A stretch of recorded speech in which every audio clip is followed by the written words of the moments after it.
खमा गणिसा। आज जो कहानी मैं आप सबको सुनाने जा रही हूँ उसका शीर्षक है उजाले के मुसाहिब और रचयिता है विजय दामदेव। कहरे चकवे बात कटे ज्यों रात, घर बीती या पर बीती, पर बीती में परमानंद, जैसी बुद्धि वैसी बोली, तो सुन रे चकवी एक कहानी उस राजा की। एक बार उस राजा के दरबार में आए थे एक जैन मुनि। राजा के दरबार में प्रतिदिन होते थे खूब प्रवचन, खूब सत्संग, परंतु इतने अच्छे अच्छे और दिखावपूर्ण कार्य होने के बावजूद भी राजा था मूर्ख। राजा के संग उसकी प्रजा भी मूर्ख। राजा कहे रात तो रात और राजा कहे दिन तो दिन। और इस बात का ज्ञान जैन मुनि को बहुत जल्दी ही हो गया था। इसीलिए जब राजा के दरबार से भोजन हेतु आमंत्रण पत्र आया तो उन्होंने उसे यह कहकर ठुकरा दिया कि जब तक तुम्हारे इस राज्य से अंधेरा नहीं मिट जाता, मैं तब तक तुम्हारे यहाँ अन्न ग्रहण करने नहीं आऊंगा।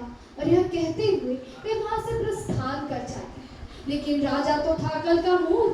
राजा वास्तविक समस्या को ना समझते हुए उस अंधेरे को मिटाने के बाहरी उपाय ढूंढने लगा। राजा ने कई योजनाएं बनाई और उनमें से उसकी सबसे पहली योजना थी अंधेरे को उलीच उलीच कर बाहर फेंक डालना। राजा ने अपने दीवान को बुलाकर कहा, दीवान सुनो, क्या तुम्हें याद है जब गत वर्ष हमारे तहखाने में बाढ़ की वजह से पानी जम गया था तो हमने इसे किस प्रकार बाल्टी की मदद से उलीच उलीच कर बाहर फेंक दिया था? दीवान ने कहा, जी महाराज। फिर राजा ने कहा, जाकर पूरे राज्य में घोषणा कर दो कि जितना हो सके उतना बाल्टी इकट्ठा करें और अभी के अभी अंधेरे को उलीचने का कार्य शुरू करें। इसी के साथ राजा और उनकी समस्त प्रजा ने मिलकर पूरी रात्रि उस अंधेरे को उलीचने का कार्य किया। जैसे ही सूर्योदय हुआ, राजा ने ऐलान करवा दिया कि भाई, हमने तो अंधेरे को मिटा दिया। इसी के साथ राजा और उनकी पूरी प्रजा इसी खुशी में जश्न मनाने लगी।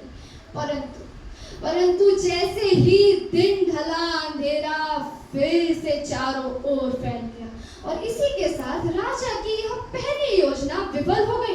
परंतु वह राजा हार मानने के लिए तैयार ही नहीं है। राजा एक दूसरा उपाय निकालता है। इस बार वो फिर से दीवान को बुलाता और कहता है, दीवान सुनो, हम एक काम करते हैं।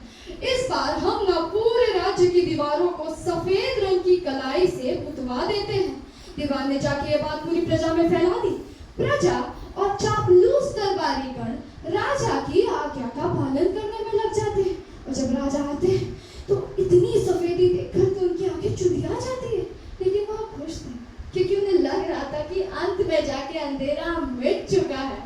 परंतु वही हुआ, जैसे ही सूर्य अस्त हुआ, अंधेरा फिर से उठ पड़ा और इसी के साथ राजा की यह दूसरी योजना भी विफल हो गई। परंतु वह राजा भी समझने के लिए तैयार नहीं। इस बार वह अपनी मूर्खता का परिचय देते हुए दीवान को बुलाता है और कहता है, दीवान एक काम करते हैं, हम ना इस बार सूर्य की किरणों को रस्सी से बांधने की कोशिश करते हैं। परंतु भला कभी मैंने या आप में से यहाँ पे किसी ने भी सूरज की किरणों को बनते हुए देखा है? नहीं ना। तो ठीक इसी प्रकार राजा ने और प्रजा ने इस योजना में भी अपनी हामी दी थी। परंतु अंत में जाके उस राजा को सूर्य के सामने भी पस्त होना पड़ा और इसी के साथ राजा की यह तीसरी योजना भी धराशायी हो गई।